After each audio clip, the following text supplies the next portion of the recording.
Hey everybody, we're back. It's time for another edition of Animal Facts, and I have an awesome animal for you this week. But before we get started, I want you to hit that subscribe button. I want you to tag friends. I want you to copy this link. I want you to share it with everybody because I love teaching people about animals. I've had a lot more subscribers lately. It's really cool how many people are watching. As I've stated before, I don't consider myself a full expert on anything because there's always room to learn. And anytime I showcase animals, if you guys have anything to add that's constructive, please feel free to add it. I just want people to learn about animals and be as passionate about them as I am. So without further ado, we have a blue-tailed tree monitor. Now, this is a really cool species that we find in southern Indonesia, mainly like Papua New Guinea, New Britain, New Ireland. Basically that whole island chain running between the Philippines and northern Australia. So just like all the other monitor species that we find up there, like beox, green trees, blue spotteds, goldens, blacks, all of them, they each kind of have like a unique color and unique pattern to them depending on the island chain that they're coming from. A lot of this just happens to do with the type of area they're living in, depending on how dense of a jungle is, the type of fauna that we're gonna find there, the type of flora that's in there, so animals and plants. Mainly it's gonna be based around the flora because these guys like to spend time in trees and they gotta have ways of blending in. Now, just like a lot of other types of monitors from that area, these guys love eating small birds, which means they are excellent climbers. His claws are decently long, he's got very long toes, and he's an extremely dexterous lizard. Part of that dexterity is also being able to dig into roots, dig in the holes in trees and pull bark apart, or rotted wood and actually pull insects out of them. So a lot of these guys can kind of move their fingers independently and reach in and pull individual bugs out of rotted trees so they have a tasty snack. But again, his main thing is he likes going up and eating birds. Now, on top of that, another thing he's really good at is hunting fish. So if you've ever really looked at monitors, you'll notice that the Indonesian, Asian, Australian species have these very streamlined heads. That almost looks like a crocodile head. Or if you watch Jurassic Park, a monitor, or not monitor, a velociraptor. And basically they kind of model velociraptor heads, looks, the eye movements and everything else off of monitor lizards. When we look at African species, they have blockier heads, more pronounced brows, and like a shorter snout, kind of like how they did the T-Rex. So the reason they use monitors for those things is because of their intelligence and the very distinct look on them. But for these guys with the streamlined heads, it also helps them for fishing. They can climb up on tree branches and dive down in the water, become exceptionally streamlined, and swim through that water and grab fish. Now, the streamlined head really helps, but this tail, as much as it helps for balance while they're climbing, also helps with being a rudder while swimming. They can literally flip this back and forth in the water and it jets them through to chase after fish. One other thing they can end up using this tail for is actually a weapon.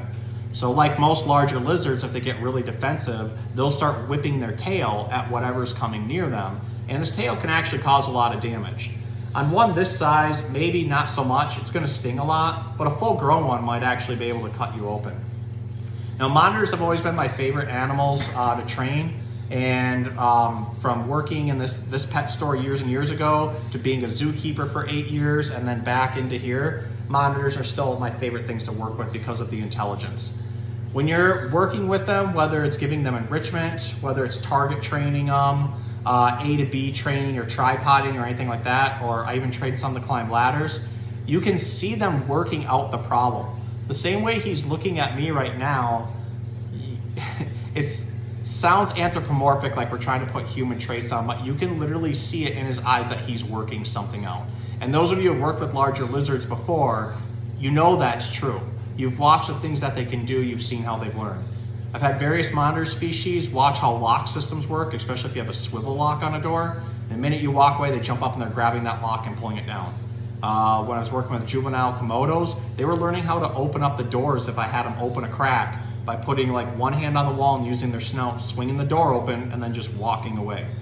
I've taught them to climb, again, ladders and go up and down, use a target and have them cross the room 10, 20, 30, and even 40 feet at a time, touch the target, get a treat. And even station training their food so they only eat off of certain colored food trays.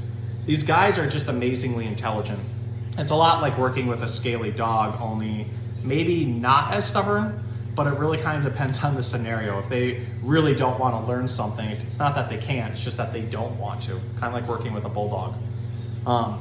Now he's scratching me up pretty good, but again, that's because his claws are used for climbing and helping picking out bugs. Nothing to really worry about at his size. As he gets older, they might tear me up a little bit more. You can resort to wearing gloves, which is perfectly fine. I like to put pieces of slate rock in the enclosures, especially around food and water dishes or where I'm training, kind of force them to like wear their nails down a little bit. And if I absolutely have to, I'll trim the nails. So my Savannah monitor at home, I routinely trim his nails because he's not very good at wearing them down himself. They're exceptionally curious. He's been all over the place, obviously, while I'm doing this video. Also, I shot a couple videos for story time before this, and he was jumping all over. Like most monitors that climb, he likes to be up high. You can kind of notice the higher I put him, the more he calms down. This is because right now, he has a comfy place to lay, have his full body supported, but also be up high enough that he can see everything going on. Now, I don't always suggest holding monitors this way. I'm comfortable with him. I'm comfortable with monitors in general. I understand his body language, but I also do everything I can to try and make it so any animals I have on camera are comfortable. I don't want to stress any animal out. So I'm not going to force him into doing anything he doesn't want to do, other than just right now keeping him in my hands and keeping him on camera. There's a couple different grips you can do with monitors. Now, some people do what's called the reptile grab, where you get a couple of fingers over top, under the arms, grab the bottom legs. As you can see, this kind of stops him from moving. I only really use this if I have to absolutely restrain the animal, but for the most part, I want them to kind of do their own thing and get comfy with me. Now, this plays a big part in training. Sometimes you have a very, very stubborn lizard that you may just have to dominate and just do this to regularly until they understand that you're the top of the hierarchy. But the other mode of training is to get them into trusting you, which is typically what I try to do. I used to be more of the other school, which is perfectly fine. I'm always going to say whatever works best for you and is safe for you and the animal is kind of the training methods you should go with. Currently, I like doing trust building with them so they know that I'm not a predator. They know that I'm not going to try to intentionally harm them. Basically, I do it by training with treats. So if I want to do target training, again, it's like I'll have a target like a red ball and a stick. They've got to touch it with their nose. You click, you hide the training tool, and then you immediately give them food. And you can start to get your animal to trust you to come out of their enclosure on their own by doing something like that.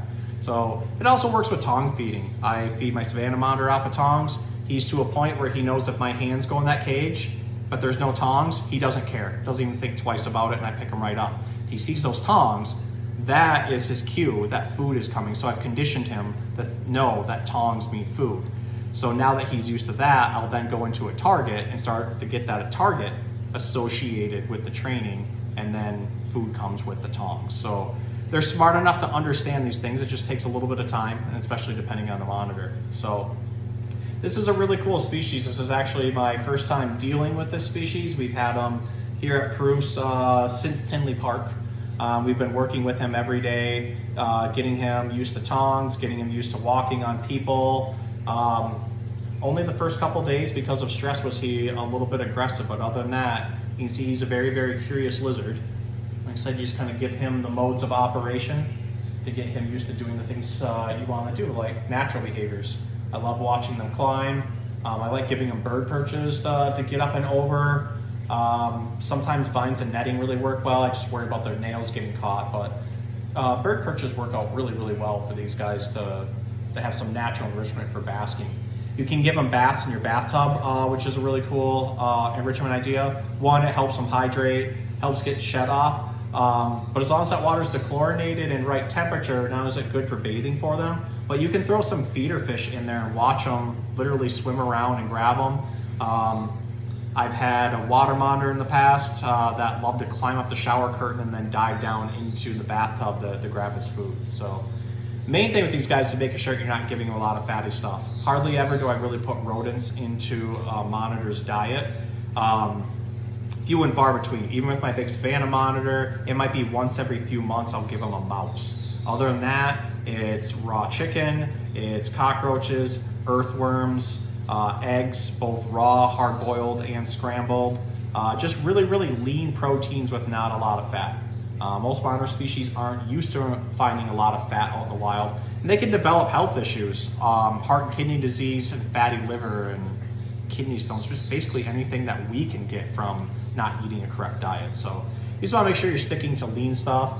Also, as I mentioned before, it's good to offer them enrichment. So I like to hide earthworms under rocks. I like to take coconut huts and just drill small holes in them and put the bugs inside of them, so they have to like roll the coconut hut around and get the bugs out. You can make rope ladders and have them climb across those and have a food station in the middle. Just anything that's going to get them working all the muscles on their body, especially these neck muscles and the jaw muscles. You really want to make sure that they don't have any type of muscle atrophy just by feeding them the same thing over and over again. So, but yeah, this is a really cool species of monitor. They're very closely related to mangrove monitors and peach throat monitors. They all actually evolved from a singular species, but developed their own characteristics. So he's getting a little wound up, so I'm gonna go ahead and end our animal facts there on it, but I hope you guys enjoyed them. If you have any comments, any questions, feel free to put them in the comments. As I said, I love learning. I'm always willing to take in competent information from people, as long as like we're keeping things on a very cool educational level without trying to one up people or anything like that. I think it's really cool to learn from one another and share our tips and tricks with each other. So hope you guys learned a lot and hope you enjoyed. And here is his close-up, if he will hold still. Maybe not. What you doing, buddy? Want a picture? All right, have a good time.